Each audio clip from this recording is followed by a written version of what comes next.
Olá pessoal, sejam todos bem-vindos aqui a mais um episódio do EliteCast aqui, né, nessa temporada Brasília, né? Então eu estive em Brasília participando de um evento, aproveitei aqui para gravar podcast com alguns profissionais. Vocês acompanharam semana passada, colocamos no ar aí com o Gustavo, o Gutenberg, o Guto do Ibape, e agora sim nós estamos com o Gustavo aqui, que é o Gustavo Olkowski, é isso mesmo? Quase isso, quase acertou. Olkowski. Olkowski é o que? Polonês, né? Polonês. Ah, legal.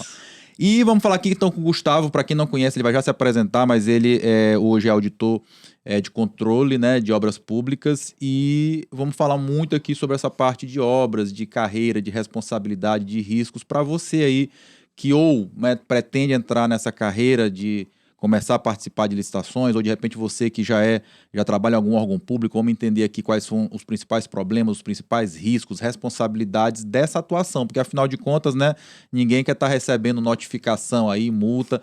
Eu, quando trabalhava na Caixa, nosso maior medo era receber esse tipo de notificação, porque ia para casa da pessoa, teve gente que recebia lá a intimação e era assim, aquele Deus nos acuda. Mas então, Gustavo, seja bem-vindo aí, obrigado por ter aceitado aqui esse bate-papo. Primeiramente, né, pode ser que alguém não te conheça, então se apresenta aí pro pessoal, fala quem é o Gustavo Olkowski.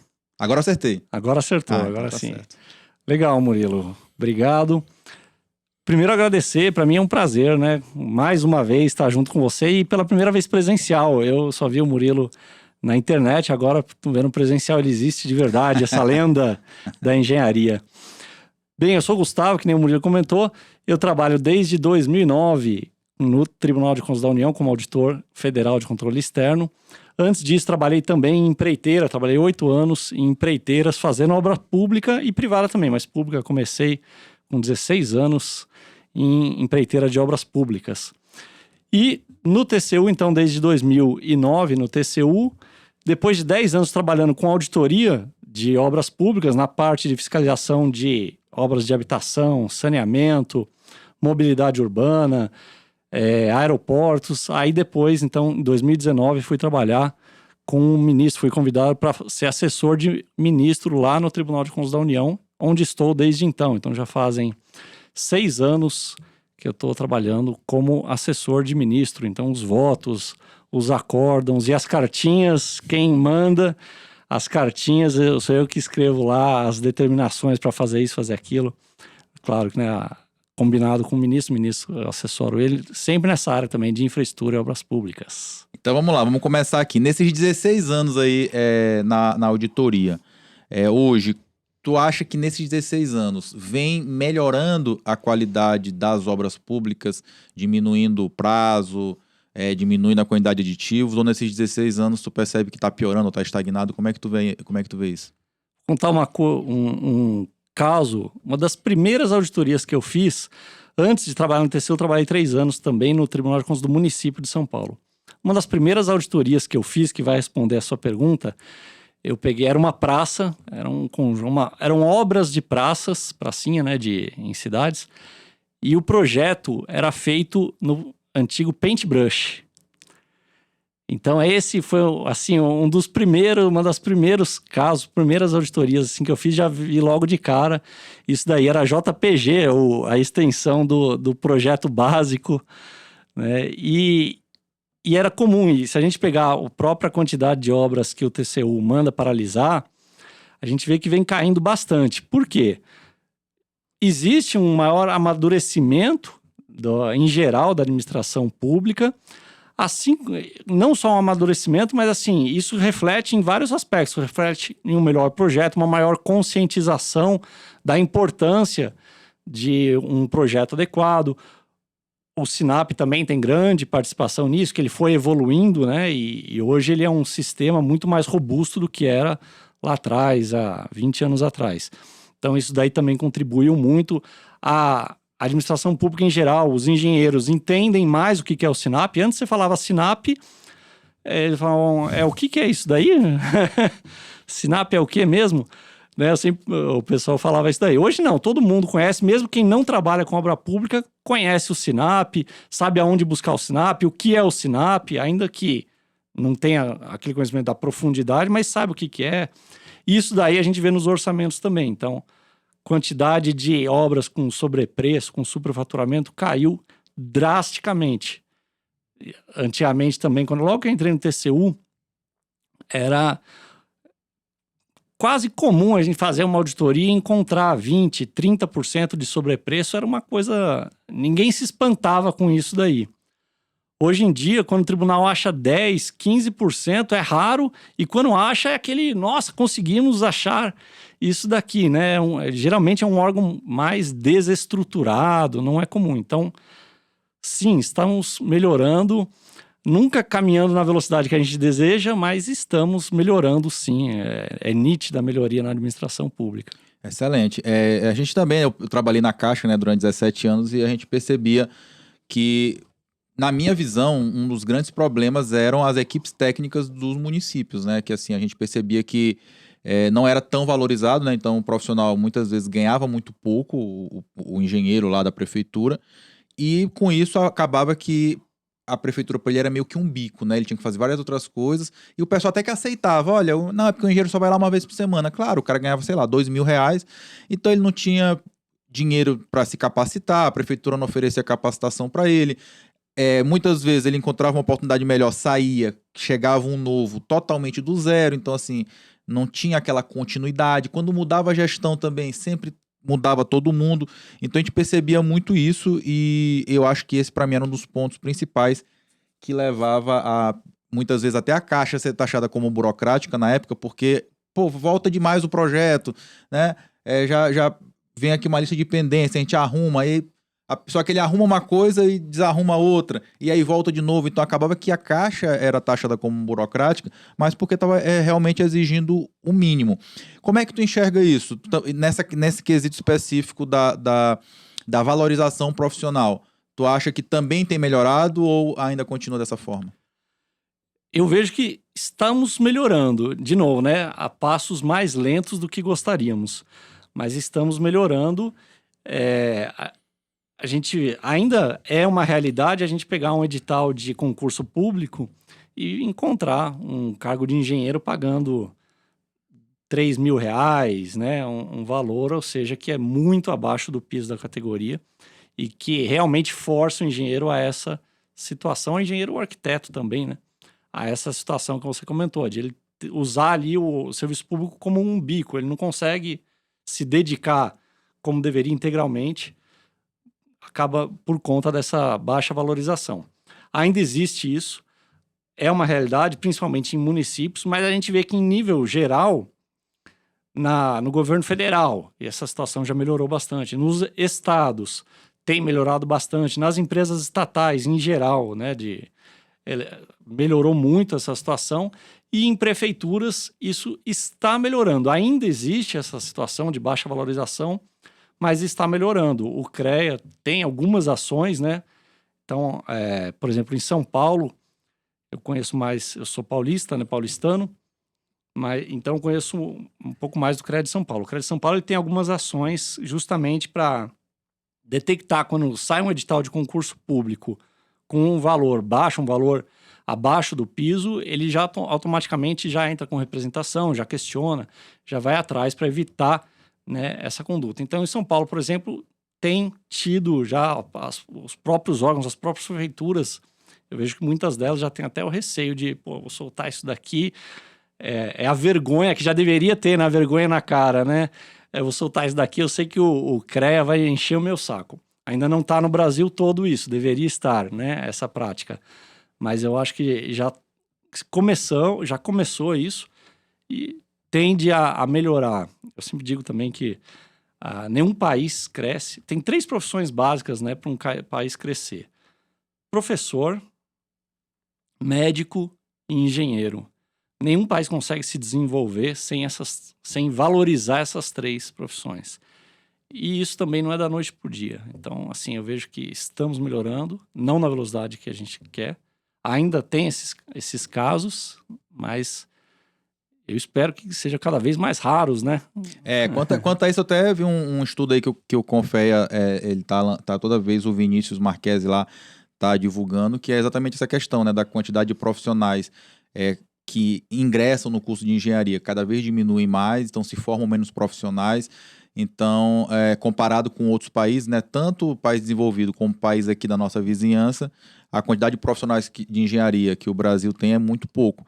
E aí fica meio uma contradição, porque a gente vê assim, que por um lado, de fato, a gente sabe que isso acontece, se o Brasil começar, né, a se desenvolver mais ainda economicamente, vai faltar profissional, mas por outro, de fato, né, muita gente ainda reclama exatamente desse tipo de questão que a gente acabou de comentar, né, de salários muito baixos, então acaba que não tem esse incentivo. Mas então, vamos falar agora com essa pessoa que, às vezes, por necessidade, vai aceitar, né, um trabalho como esse em uma prefeitura. E aí existe um risco, né, porque ela vai começar a assumir responsabilidades com muitas vezes a elaboração de planilhas de referência para licitação ou acompanhamento, fiscalização dessas obras.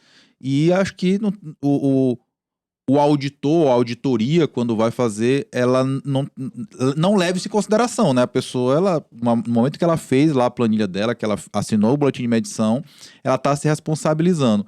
Então, o que tu diria para esse profissional? Quais são os riscos que esse profissional que está ali, né, assumiu uma vaga numa prefeitura, seja concursado ou não, e tá ali, pô, tá aqui, ó, o cara chegou hoje, tá aqui, ó, é para fazer essa planilha bem aqui dessa praça, e tu vai começar a acompanhar ali aquela quadra que tá sendo executada aí. Quais são quais seriam as dicas que tu daria para esse profissional? Legal essa pergunta. Antes, assim, o que é importante, só voltando aqui na parte anterior, né? A gente trouxe a prática. O cara entra, o salário é baixo, ele vai arrumando o bico e utiliza a administração pública ali como uma das atividades que não é a principal e que ele não dá a devida atenção. Para mim, isso daí, embora aconteça, embora seja prática, não é devido. O cara aceitou, né, sabendo ali que tem uma carga horária a cumprir, sabendo que as atividades, então não é justificável, mas é porque eu ganho pouco, então eu não preciso trabalhar. Então a gente precisa também esclarecer isso daí, né? Não é porque ele aceitou o salário, prestou o concurso, aceitou, então espera-se que ele haja corretamente.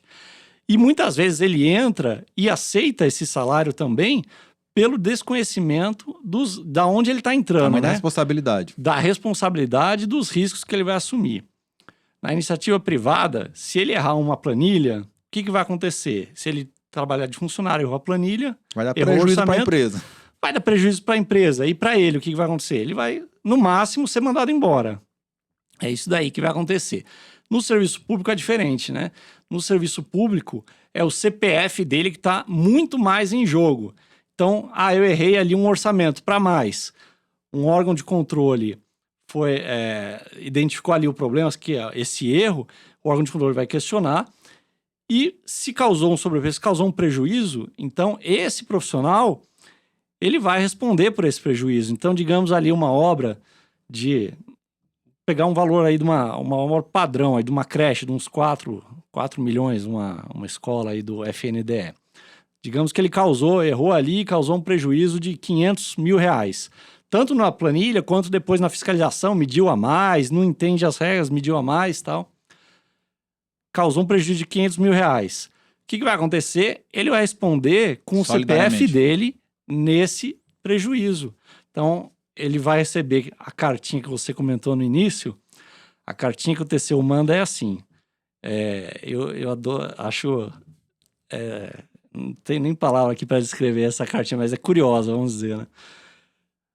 Fulano de tal, você está sendo intimado para, no prazo de 15 dias, a partir da ciência desta comunicação, devolver R$500 mil, R$1 milhão, alguns milhões de reais, ou, se assim desejar, apresente as suas alegações de defesa, né? Então, ou você paga, ou você apresenta ali as suas alegações de defesa. E não é só o prejuízo que ele responde.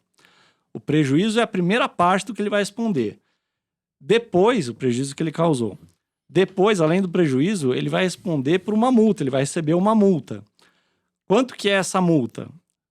Quando tem dano, quando tem algum prejuízo, a multa varia até 100% do dano. Então, uma obra que ele causou um prejuízo de R$500 mil, o tribunal pode condenar ele, além de devolver esse valor, né, no CPF dele, ainda a mais uma multa de até R$500 mil, até o 100% do valor do dano. Então, assim, o risco não é só ele perder o emprego. Ele também ainda vai ser processado ainda administrativamente, corre também o risco, né, de perder o emprego dele, mas ele vai ficar com essa conta para ele pagar, que se ele não pagar, vira dívida ativa. E aí, quando vai para a dívida ativa, né, porque vai para a dívida ativa, isso impacta na vida pessoal dele, porque ele não vai conseguir mais financiar o carro, não vai conseguir mais financiar uma casa. Por quê? Porque ele vai estar em débito com o poder público ali inscrito na dívida ativa. Então, assim, acaba, né, causa um tremendo dano à vida pessoal do profissional. E muitos não sabem disso. Muitos entram, eu vou fazer ali, eu sei, eu já me formei, eu já trabalhei ali na área privada, sei como funciona. Não sabe, a área pública é diferente. Tem que se capacitar para a área pública, para trabalhar, para conhecer a regra da área pública, né? E aí você falou do solidário. Claro que o dano pode ser não só dele, mas em solidariedade com outros, ou seja, responde ele e outros pelo dano. Então, como que funciona isso também gera muita dúvida. Digamos que é os R$500 mil. Respondeu ele e a empresa. A empresa também pode responder e ter que devolver o dano, né, o prejuízo. Os dois ficam com o mesmo valor do dano, do prejuízo. Quem pagar primeiro, elide o do outro. Então, se a empresa pagar, o agente público não precisa, né? Ela pagou por ele vai ter que pagar pela multa. A multa é individual, a multa não tem solidariedade. Mas o prejuízo, aí qualquer um que pagar resolveu a parte do prejuízo, né? Não a multa. Então, pessoal, ó, preste atenção aí. Eu falo isso porque eu conheço muita gente que, às vezes, né? A pessoa ali se formou, não está conseguindo uma boa oportunidade, e aí chega as propostas tentadoras, né? Olha, tá correndo aqui uma obra aqui no município, e aí tá precisando só de uma assinatura aqui, ó, para poder liberar o valor dessa obra aqui, lá na Caixa Econômica, lá na prefeitura. Então, olha aí. Aí a pessoa, às vezes, de novo, por desconhecimento, como o Gustavo comentou aqui, ela não sabe o risco que ela tá correndo. Ela fala assim, olha, se eu assinar uma planilha aqui, não vai cair na cabeça de ninguém nada. Ou seja, não vai causar um dano à vida de ninguém. Então, acho que isso aqui é besteira. E aí o cara vai lá e assina, né? Às vezes acontece, por exemplo, aquela medição, né? A obra muitas vezes pode até nem existir. E aí eu vou contar aqui um caso de um colega meu, né? Na época que eu trabalhava no banco.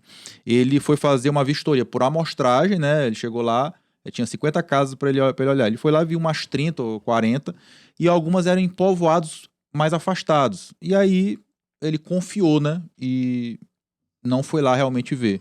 E depois, né, de algum tempo, e é um detalhe também, outro detalhe importante, que às vezes depois de alguns anos já aconteceu o caso de eu receber auditoria, né, num contrato que eu estava ali acompanhando. Anos depois, não encontraram algumas daquelas casas. E, né, ele teve que realmente, vinha descontado no salário dele, vinha um desconto por conta disso. Então tome muito cuidado, tá, pessoal? Como o Gustavo comentou aqui, pensem bem no tamanho da responsabilidade, e se vocês forem assumir, é o que o Gustavo falou, entendam que é um trabalho que você tem que se dedicar e, principalmente, se capacitar. Não esperem que a prefeitura ou o órgão público, é lógico que seria, né, até o justo eles arcarem com a capacitação, mas não esperem por isso. Eu vejo muito também, Gustavo, pessoas que me procuram, às vezes faz, por exemplo, meu curso de orçamento. E aí eu percebo que muitas vezes soltam essa pessoa até mesmo para ter que, por exemplo, tomar decisões jurídicas. Por exemplo, Murilo, esse aditivo aqui passou de 25%, como é que a gente faz? Eu falei, olha, não é contigo, a tua parte é a parte técnica. Tu chegou lá nos números, beleza, agora quem tem que dar esse parecer aí é o jurídico, a procuradoria do município, não você, que é o profissional técnico. Então tome muito cuidado também para não assumir a peteca que é de outro profissional ou de outro setor da prefeitura, digamos assim.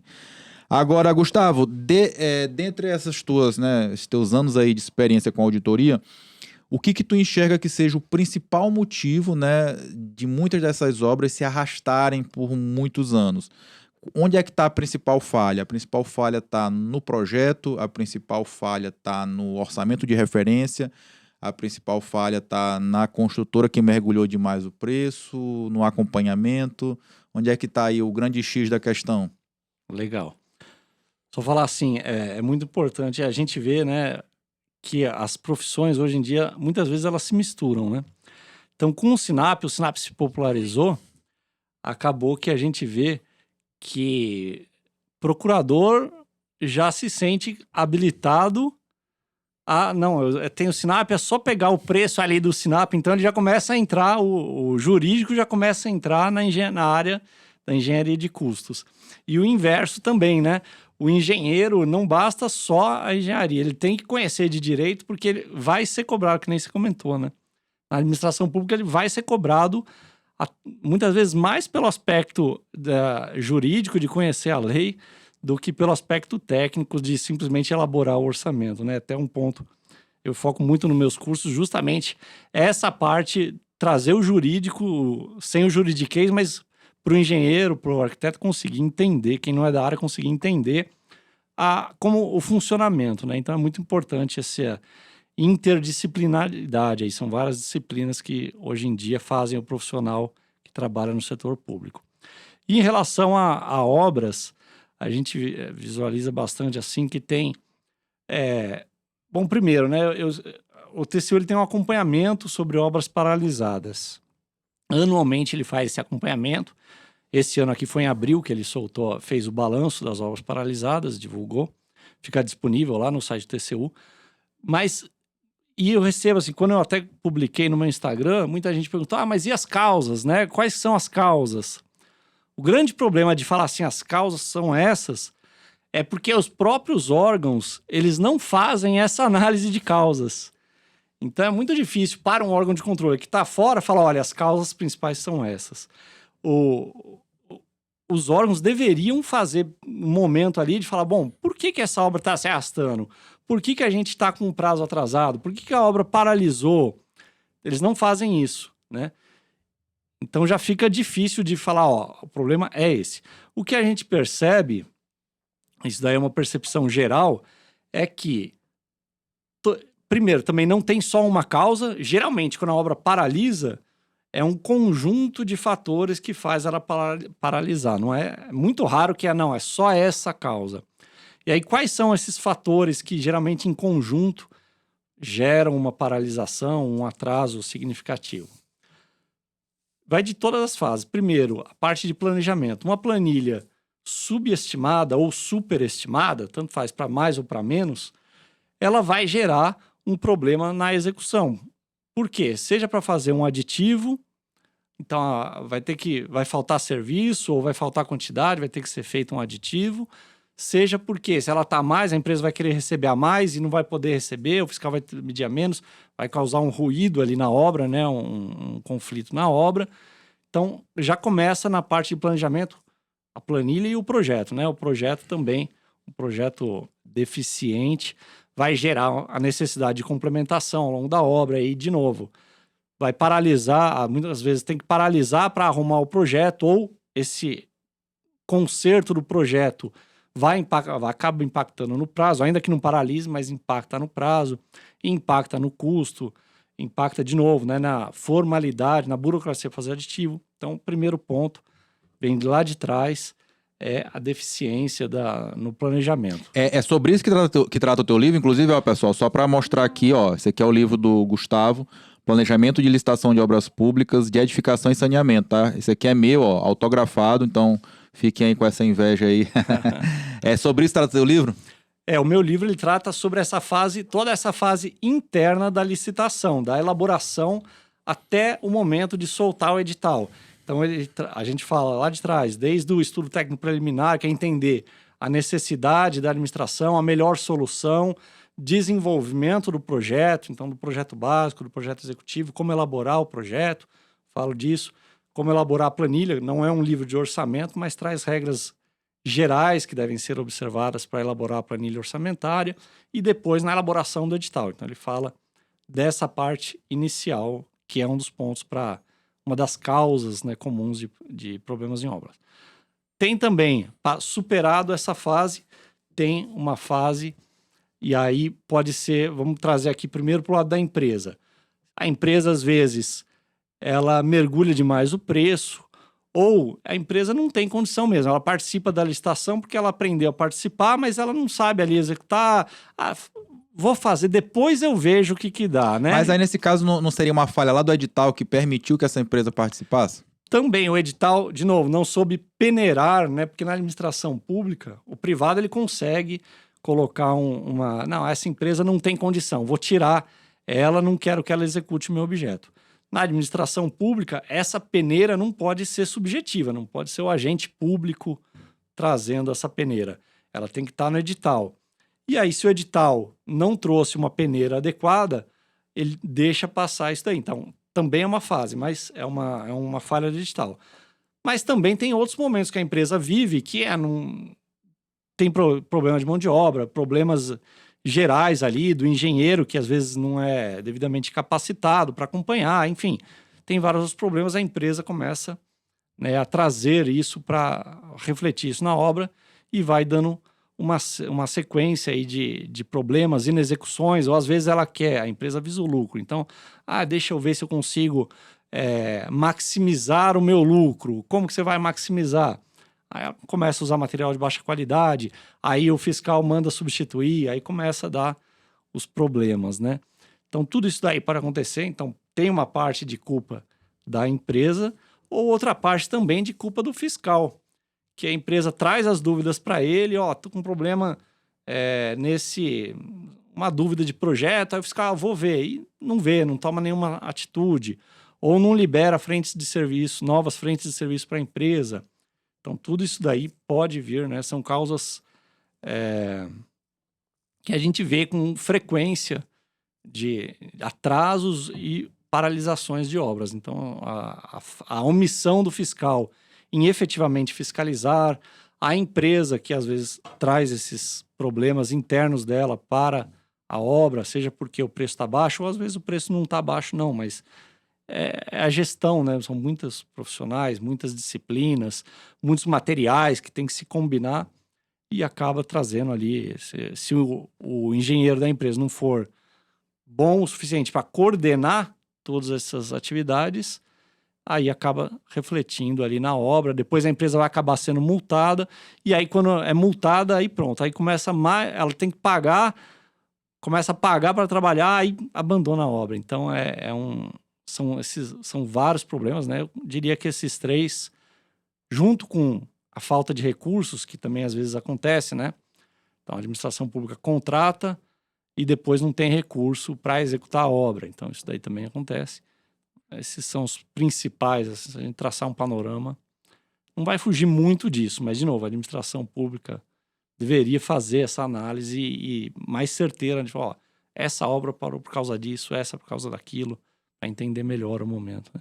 Eu lembro que na época que eu tava lá na Caixa, que tinha o PAC, né?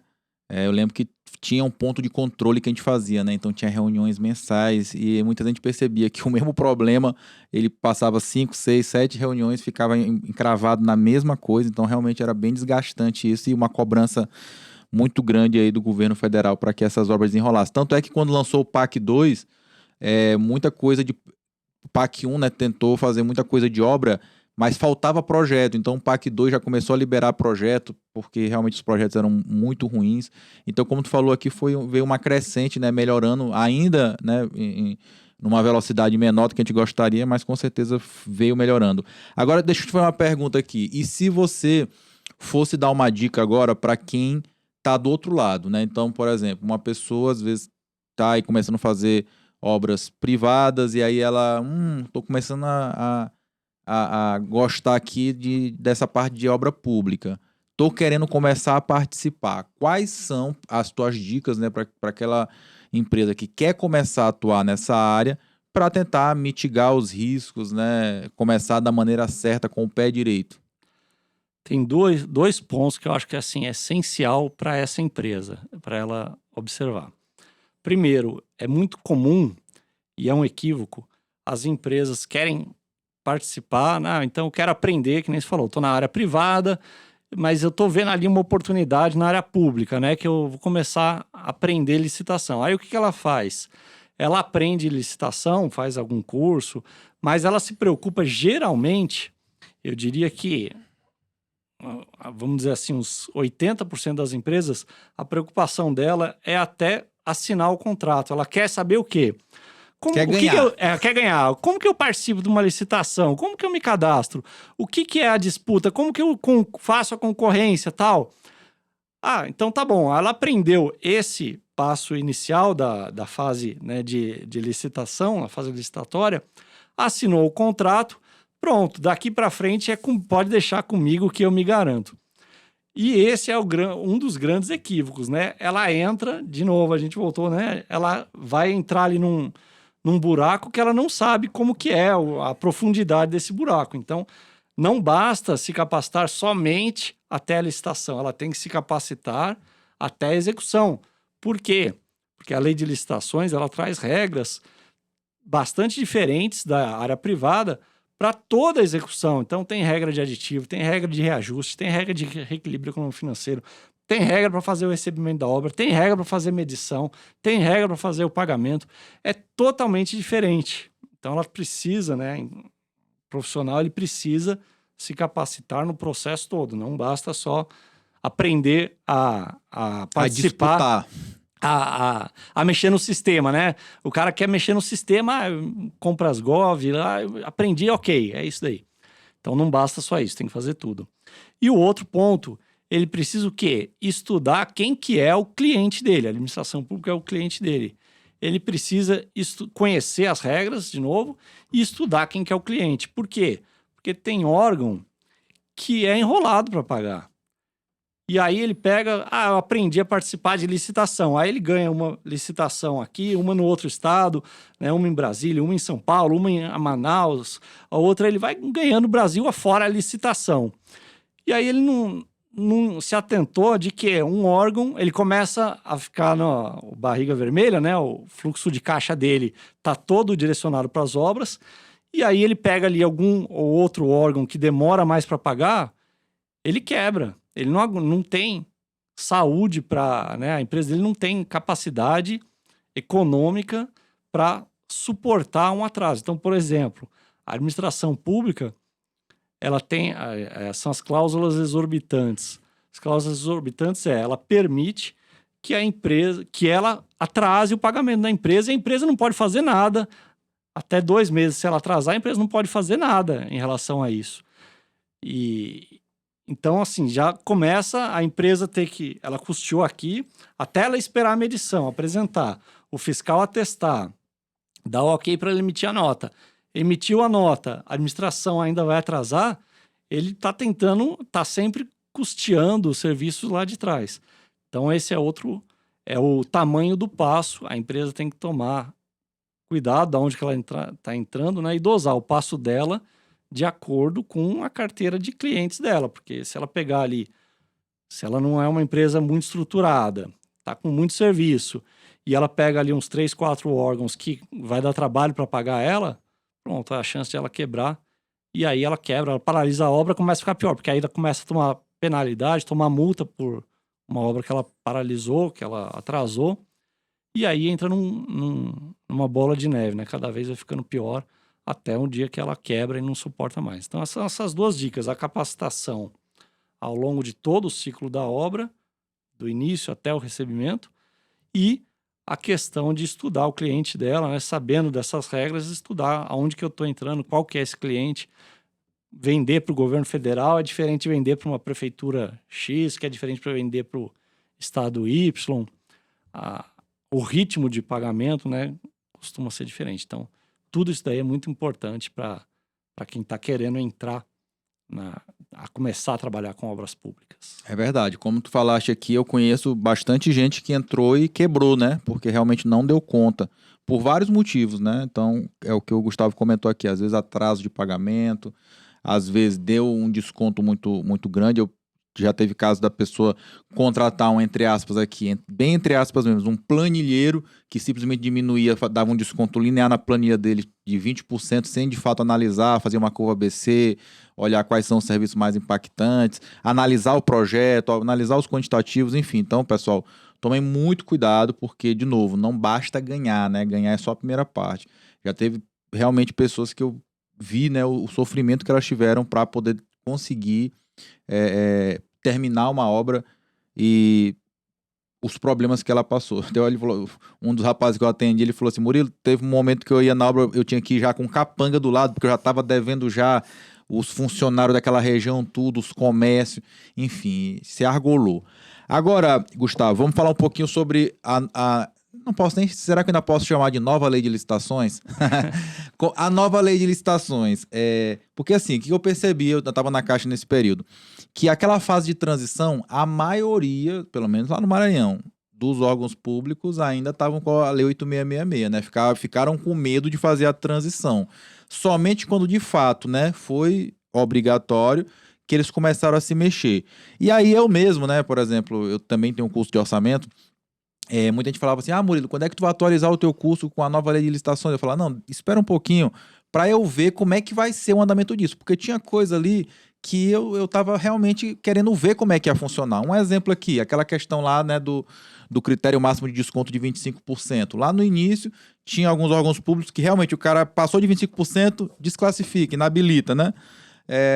Já outros não, permitiam, enfim. Então, na tua visão, o que melhorou e o que não pegou, não colou? Ou seja, realmente o pessoal não está fazendo ou deveria fazer melhor nessa nova lei? Interessante.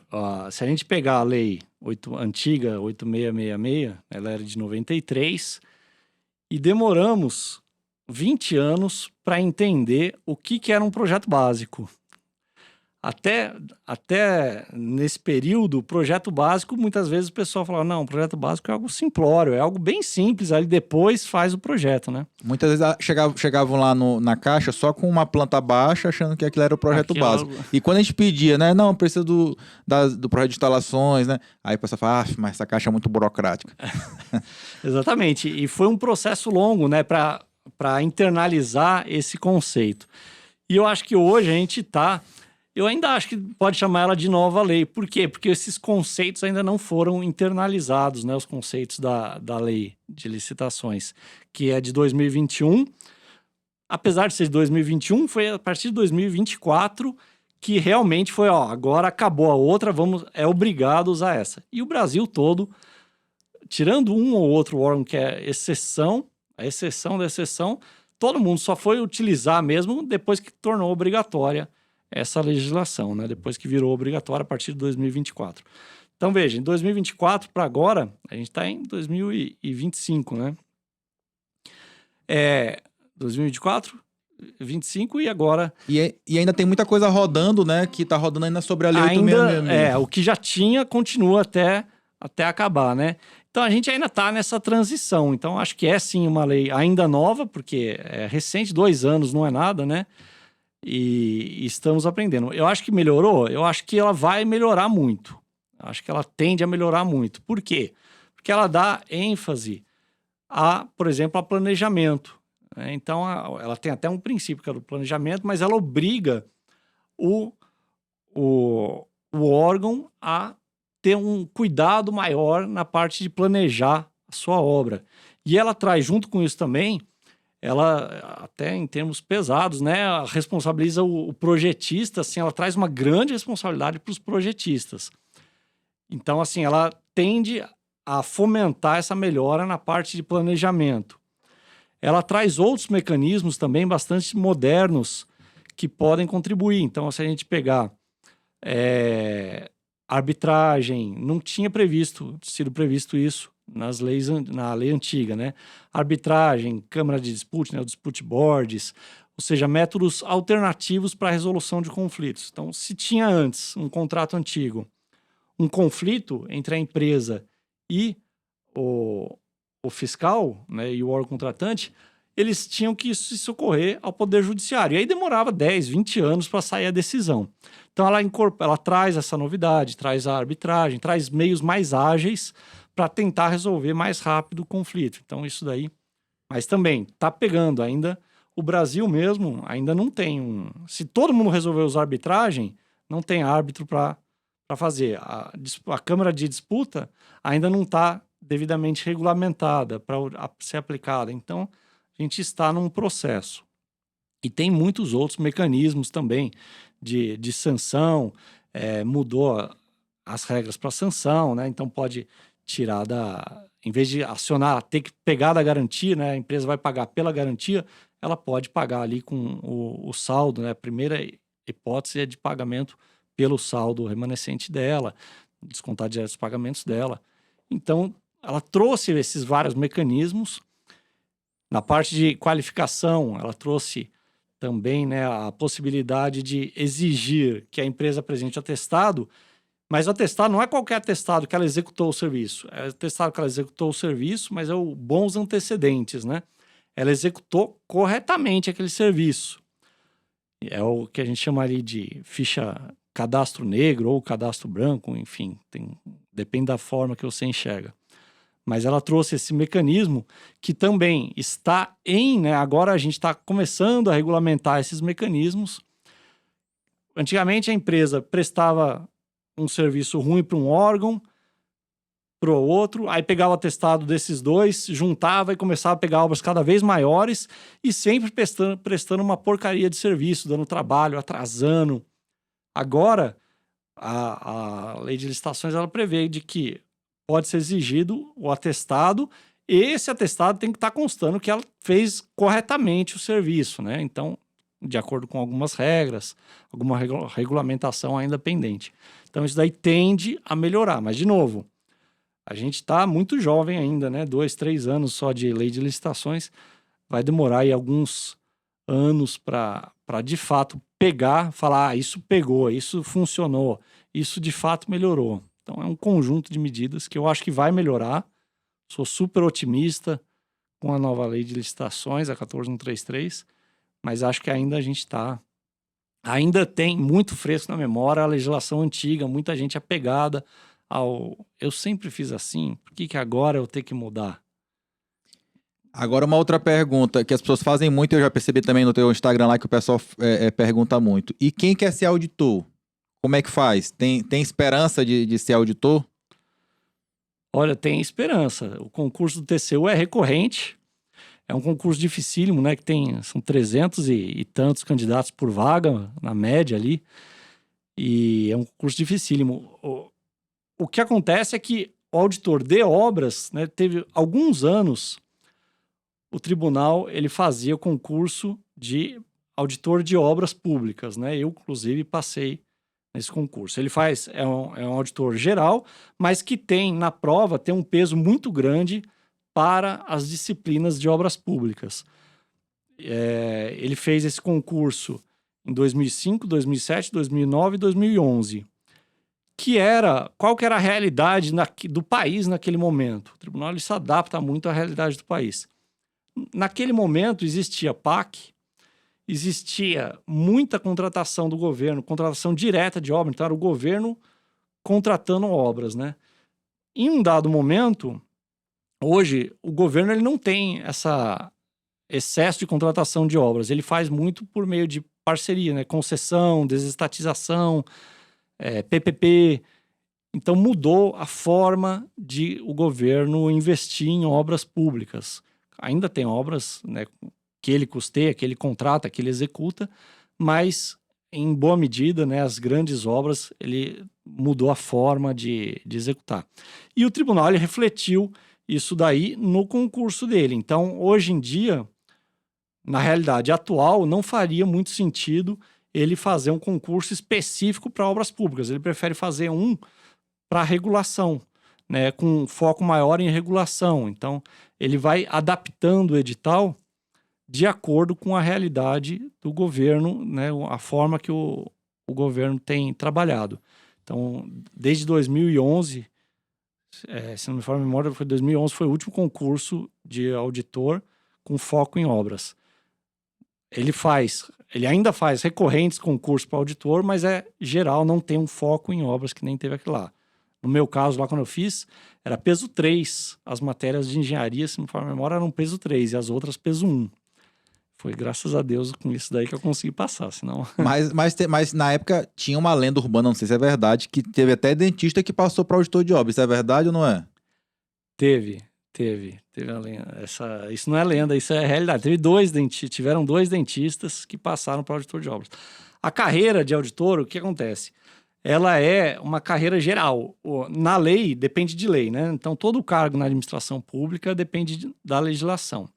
E a lei que criou o meu cargo, o cargo de auditor, ela não previu por carreiras. Então, por exemplo, não existe, esse cargo aqui é exclusivo de carreiras para engenheiro, ou esse daqui é exclusivo para administrador, ou esse daqui é exclusivo para advogado. A lei só previu a carreira de auditor federal de controle externo, ponto. E aí o tribunal, para ele selecionar, ele não pode, por causa que a lei não previu, ele não pode peneirar e falar, não, só quero engenheiro aqui. Então ele abre geral, sempre é obrigatório abrir geral. E aí na prova, ele vai direcionar as matérias, né, as disciplinas, de acordo com a necessidade maior dele. No caso lá, teve dentista que passou? Teve contador, teve administrador que passou. É raro, foram raros os que aconteceu isso, mas aconteceu. Eram pessoas que estavam há muito tempo estudando, né? Eu conheço todos eles, né, do meu concurso que aconteceu isso daí. Então, eram pessoas que estavam há muito tempo estudando. Então, na parte geral, eles se garantiram, foram muito bem são 2 dias de prova, né? Então, no primeiro dia é a parte geral e no segundo, a parte específica. Então, na parte geral, eles se garantiram ali na nota e na parte específica fizeram o mínimo. Todos eles que não eram da área e foram aprovados, aconteceu isso daí. Na parte geral foram muito bem e na parte específica, que caía muito em engenharia, eles fizeram o mínimo. Aí depois tinha a redação também, aí na redação eles foram muito bem. A redação era temas gerais, não era específico, né, de engenharia. E acabou que, de fato, assim, teve essas pessoas. Lá dentro, como não tem essa obrigação de ser, esse cargo aqui é para engenheiro, esse cargo aqui é para advogado, depois que você entra no TCU, você é auditor. Então, aí a pessoa se movimenta ali para onde ela quer, né? E aí ela foi. Teve um dentista, das pessoas foi cuidar ali, foi fazer fiscalização na área da saúde, é diretor hoje da secretaria, unidade de auditoria que cuida da saúde. Então, foi para a área dele. As pessoas acabam se movimentando lá dentro para onde tem mais afinidade, né? Então, uma coisa é o concurso, outra coisa é lá dentro. Lá dentro aí se organiza, né? Mas teve isso daí, sim. Excelente. Agora, olha só, pessoal. Vamos falar aqui um tema, porque eu não sei quando é que você vai estar assistindo aqui esse podcast, né? Então, pode ser que esse tema aqui já até tenha sido superado. Se você assistiu em 2026, 2027, vamos ver, né? Ou não, né, também. Vou falar aqui, nós estamos gravando aqui esse podcast em setembro de 2025 e bem recente teve, né, uma consulta lá no TCE de Minas Gerais, Tribunal de Controle do Estado, sobre a questão, né, de aditivos, né? Então a gente sabe que para obras, né, é 25% e para reforma é 50%. E nessa consulta, acho que foi uma prefeitura que fez a consulta para o TCE, sobre a questão de pode aditivar a mais que 25% ou a mais que 50% no caso de obra-reforma, e a resposta foi que se for, né, um aditivo consensual entre a empresa e o poder público, que poderia ser ultrapassado desde que, né, comprovasse o interesse público, comprovasse que, de fato, né, seria mais caro fazer uma nova licitação do que finalizar aquela obra daquela forma. Então, assim, Murilo, eu não vi nada demais. Eu até concordei porque eu já vi acontecer na prática isso, né, de ter que ultrapassar um pouquinho os 25%, porque às vezes faltava ali 0,5% para a obra. Se fosse fazer uma nova licitação, talvez nem tivesse interessados em finalizar aqueles 0,5%. Então, houve ali uma extrapolação, né, e a obra continuou mesmo tendo ultrapassado esse percentual. Mas vamos ver aqui a opinião do auditor, né? O que tu achou aí dessa decisão? Tu concorda, não concorda? Eu vou falar minha opinião. Esse tema é polêmico, né? Eu vou falar a minha opinião pessoal sobre esse assunto. Eu não concordo. E acho que tem que tomar cuidado porque está tendo muita interpretação equivocada por aí.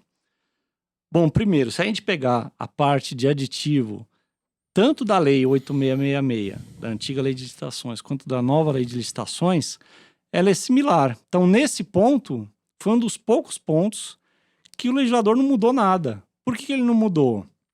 Justamente porque esse argumento de que já chegou em 25%, vai extrapolar mais um pouquinho, então era melhor fazer. Esse argumento ele já pelo princípio da razoabilidade, ele já tinha sido acolhido, né, há muito tempo pelo TCU. Então, quando era quando olhava-se o interesse público à luz da razoabilidade e se fosse de fato mostrado, né, esse prejuízo, era possível extrapolar em pouca... ali próximo ainda não teria, né, esse rigor, esse formalismo, né? Agora, o que foi entendido é de que não, alterações consensuais não tem essa previsão de 25%, então carta branca, posso modificar, né? Isso daí, havendo interesse público, eu posso modificar. Veja, primeiro, né, eu falei ali, não mudou nada esse ponto, então deveria ter sido mantido.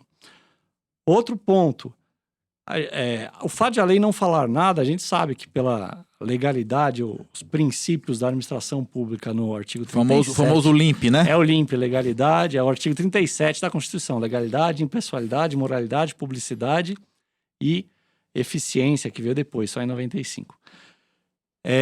Pelo princípio da legalidade, quando a gente trabalha na área privada, uma relação privado-privado, a gente tem a legalidade ampla, ou seja, a lei ela é proibitiva. O que ela proíbe, o particular não pode fazer.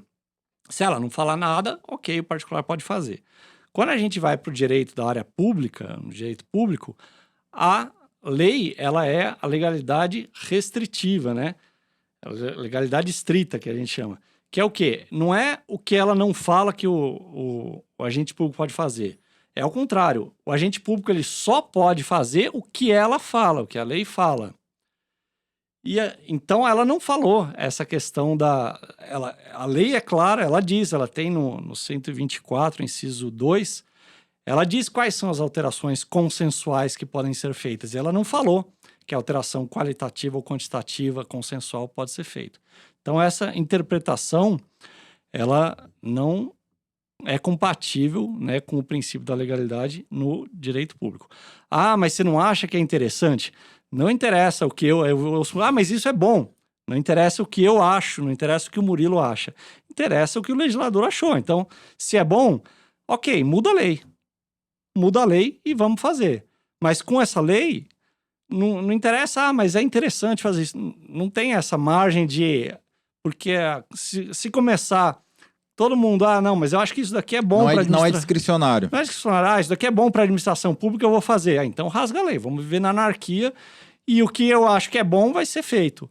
Não é assim que funciona, né? Então existe uma regra, a regra tem que ser cumprida.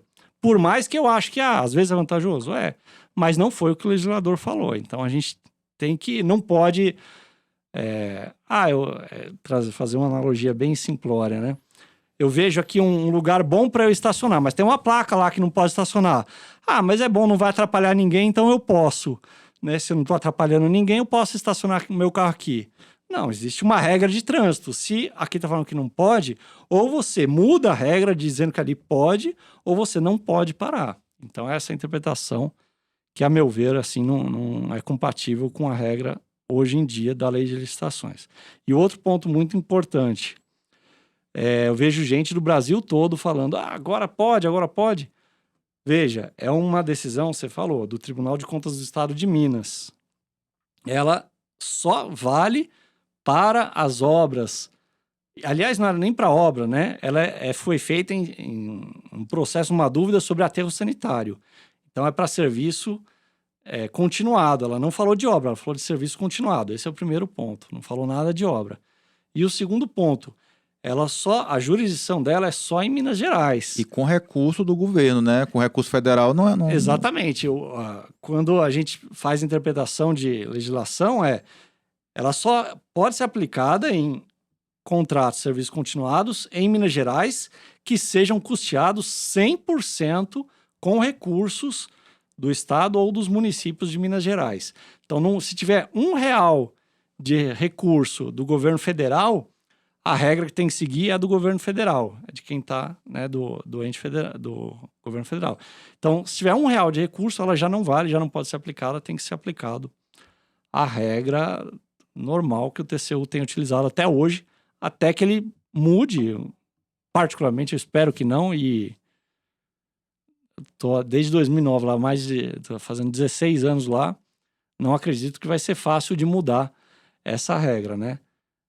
Percepção pessoal, mas enquanto ele não mudar, não pode ser aplicado nesses casos. Show de bola, pessoal. Então vamos nos encaminhando aqui para o final. Só primeira diz aí para o pessoal, Gustavo, como é que te acham aí no Instagram. E pessoal, olha só, para quem, de novo, né, atua nessa área ou pretende atuar, é muito importante seguir o perfil do Gustavo, porque ele é uma das pessoas que eu vejo que mais abre caixinha de pergunta, né? E que mais responde, geralmente responde por vídeo de uma forma bem didática, então vale muito a pena seguir o perfil dele. Qual é o perfil? Murilo, eu fiz algo, já sabendo que a dificuldade, né, que você mostrou aqui no início, a dificuldade se eu colocasse o meu nome todo... Não, mas primeiro vamos... E tu explica primeiro por que mudou, né? Porque era Engenheiros Legais, aí depois tu mudou. Eu comecei o meu perfil antigo não, né? Meu perfil até o ano passado era Engenheiros Legais no Instagram. Mas eu achei que muita gente associava a algo... de memes, de memes. O Legais entendia como simplesmente algo de memes. E não era, a ideia do legal era justamente a legalidade, né? Trazer esses aspectos da legislação para o meu perfil, para quem trabalha na área da administração pública especificamente. Então era esse o objetivo do Engenheiros Legais. E aí com isso daí eu achei que estava... eu fiz uma pesquisa no meu perfil e 30% dos meus seguidores, quando começaram a me seguir, achavam que estavam seguindo o perfil de... poderia ser algo divertido, assim, de piadas. Então eu falei, bom, não estou transmitindo, né? Estou desvirtuando aqui a minha mensagem. Então aí eu mudei para o meu nome. Pensei muito como que eu vou colocar, né, o meu nome, ou Covas, que ninguém vai conseguir me achar na internet. Então ficou Gustavo.olk. Aí ficou fácil, né? Ou melhor, Gustavo OLK, Gustavo OLK.eng, né, de engenharia. Então, GustavoOLK.eng, o ponto é só antes do eng, não é entre o Gustavo e o OLK, não. GustavoOLK.eng, me acha ali no Instagram, tô todo dia por lá. E tu tem, também pro pessoal saber, tu tem quantos cursos para quem quiser se capacitar nessa área? Quais são os cursos que você tem? Eu tenho curso de todas as fases de uma obra pública, né? E de um serviço também, de contratações da administração pública. Então, eu tenho um curso que é da fase de planejamento, que esse curso ele é específico para quem é da administração pública. Eu tenho o meu curso de orçamento e junto com ele tenho o meu curso básico de licitação. Então, nesse curso de orçamento, orçamento de obras públicas, não é diferente do seu, né, que ele tem um viés mais geral. O meu é focado, é só para a administração pública. Então, você aprende a fazer tanto o orçamento de referência quanto a elaborar propostas para a administração pública e aprende nesse mesmo curso a participar de licitações. E eu tenho um outro curso também, que é o de aditivos e reequilíbrio econômico-financeiro, onde eu falo também de medições e pagamentos, que é a fase, assinei o contrato, e agora? Então, depois de assinou o contrato, aí esse meu outro curso, ele cobre tanto a parte de fiscalização quanto a parte de execução. Então, tanto o meu curso de orçamento quanto esse de aditivo e reequilíbrio, o foco dele é quem trabalha na administração pública e quem presta serviço ou pretende prestar serviço para a administração pública, né? Tanto o público quanto o privado é o público-alvo desses meus cursos. Excelente, pessoal. Então, olha só, se você, né, quer saber mais sobre esse assunto, siga lá o perfil do Gustavo e deixe aqui, né, nos comentários se você ficou com alguma dúvida, tá? Se você colocar aqui, eu tento responder. Se eu não souber, eu passo para o Gustavo. É importante que você vai ser respondido. E por que é importante você colocar aqui a sua dúvida? Porque, de repente, em algum outro momento que eu vier aqui a Brasília ou que o Gustavo for lá em São Luís, a gente for gravar um próximo podcast, a gente já faz mais direcionado para aquele assunto que gerou mais dúvidas de vocês. O de hoje, né? A gente fez aqui ele num mais superficial, né? Para poder a gente ter esse bate-papo aqui, mas quem sabe a gente pode fazer também um podcast mais aprofundado para vocês, tá certo? Então deixa aí os comentários, não esqueça de seguir aqui o nosso canal, de dar o like, porque isso ajuda, né, que esse vídeo ele seja encaminhado, né, o YouTube mostre para mais pessoas. Então é isso. Gustavo, mais uma vez, obrigado aí por ter aceitado o convite, obrigado a todos vocês que assistiram aqui e vamos junto até a próxima. Quer deixar uma palavrinha final pro pessoal? Quero mais uma vez agradecer, eu que agradeço aqui pelo convite, agradecer a todo mundo também que acompanhou o nosso bate-papo. Espero que tenha sido proveitoso, espero que tenha sido útil e continuo à disposição de quem está assistindo e de você. Então é isso aí, pessoal. Forte abraço a todos e até a próxima. Valeu!